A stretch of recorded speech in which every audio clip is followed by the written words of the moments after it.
when they come to retirement, they simply take withdrawals or postpone withdrawals until the IRS forces them to take distributions. And the tax situation is what it is. They get what they get and they don't pitch a fit, right?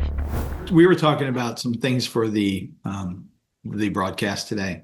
And one of the things that you talked about was somebody had asked you during an event, what are some of the biggest retirement mistakes you see? So we kind of drafted out, 5 or 6 of them.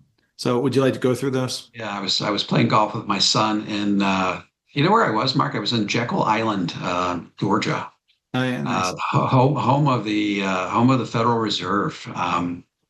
They wrote a book called The Creature from Jekyll Island, because that's where the idea of the Federal Reserve was conceived by, J.P. Morgan and Rockefeller back in the day. I was on a golf course in Jekyll Island with my 12-year-old son. We were playing and we got paired up with a couple of, one was late 60s, other early 70s. They asked what I did for a living. I said, I talk about retirement, I write books on retirement, those types of things. And so they got around to ask me, I said, well, what is the single biggest retirement mistake that you see, given that you converse with so many different people about their retirement situations? And so I had to think about it a second, but I mean, a lot of risks and mistakes came to mind. But I think the one that I obviously talk about a lot is just not being prepared to navigate your tax situation in retirement. We sort of have been putting money into the tax deferred retirement accounts our entire lives. We've been told that getting a deduction at historically low tax rates was a good idea, only to postpone the payment of those taxes till a point in the future when tax rates could be much higher than they are today. So we've been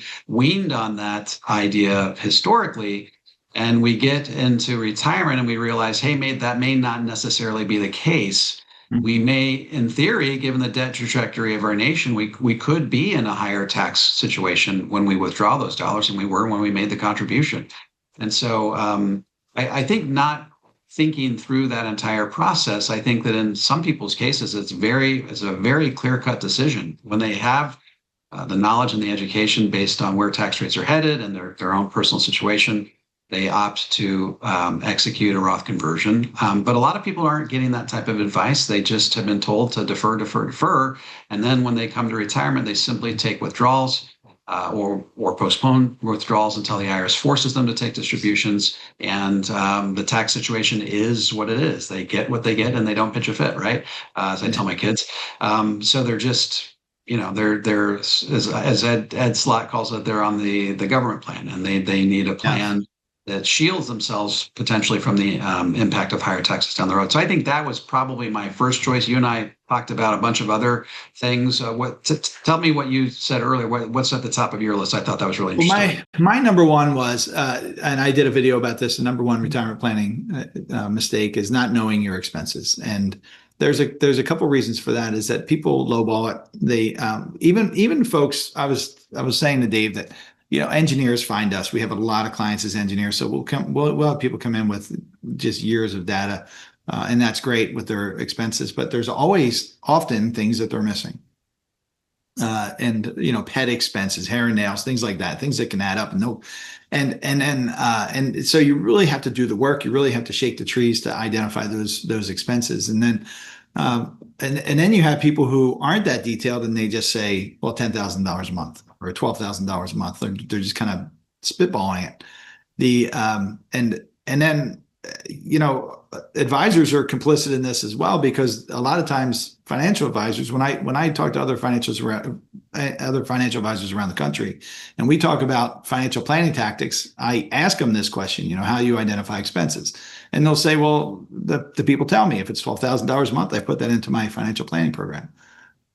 But what if it's $15,000 a month or $16,000 a month? And if you don't do the work, you have this huge deficit you're starting at, and either the people don't get to have the type of retirement that they deserve, or they should have, or you've got a risk of running out of funds. And there's a lot of things that I see that people aren't considering with these financial plans. And I use kind of financial plans loosely, but it'll be all rosy for them. It's kind of like looking at the rose-colored glasses. And then I say things like, what about higher taxes? Have you tested for higher taxes? Well, no, we haven't considered that. And every large financial institution won't even allow their advisors to talk about taxes. They have disclaimers on their websites and statements that say, we do not give tax advice. One of the biggest expenses during your lifetime. And they just say, we're not even going to talk about this. It's crazy if you think about it. So, but that's the big one for me is not knowing your expenses, and all the other ones are, not considering taxes, of course, is huge. The other thing that you hear a lot, and I'm sure a lot of your listeners have heard this, it's this idea that you're only going to live on 80% of whatever your lifestyle requirements were during your working years, right? Yeah. And I love a line from Tom Hegna. Tom Hegna says, hey, when do you do most of your shopping at Home Depot? On Saturday. He says, guess what? When you're retired, every day's a Saturday. That's right. Yep. Which I think is a really good point. You do more traveling than maybe you otherwise would. Maybe you do more golfing than you otherwise would. You're not working. So you're not maybe otherwise engaged. So you're spending more money in other areas. And so I think people just need to account for that. But I think you can account for that by going through the exercise you talked about there. Yeah, you have to. Yes.